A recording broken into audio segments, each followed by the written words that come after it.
Which of the two is the worst thing a live-action remake could do?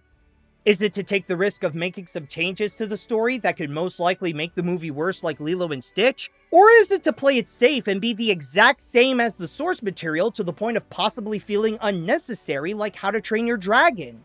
I get that it's a tough question to answer, and people will most likely be split on this. But if I may put my opinion on this topic, based on what I've seen from both films, I think the latter is probably worse. I agree that whenever these remakes do any changes, they end up hindering the picture more than they could improve it or at least be well executed on its own. Heck, it can happen that some changes are so bad they could stir quite the controversy. Regardless if they only do some changes like Lilo and Stitch and The Little Mermaid, or a lot to the point of being totally different from the original like Snow White or Maleficent, most of their attempts fail and they cause the remake to look like a total downgrade from the originals.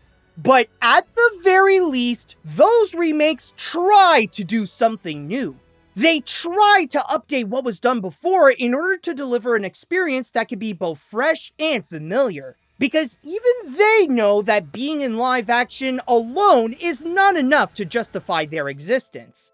And by doing so, they don't feel like they want to replace the animated films they're based on, but to coexist with them by being a different version of the classic. Again, a lot of them fail, and sometimes fail hard, but you can't blame them for trying. And that's my problem with the How to Train Your Dragon remake. There was no effort to try something new with the picture. This is not just Universal's take on a live-action remake. This is their version of 2019's The Lion King. Actually, no, even that film did more to be different from its original than this. 2025's How to Train Your Dragon is actually more like 1998's Psycho, a remake that puts all of its efforts to be the same as the film it was based on, where it ultimately makes itself feel meaningless.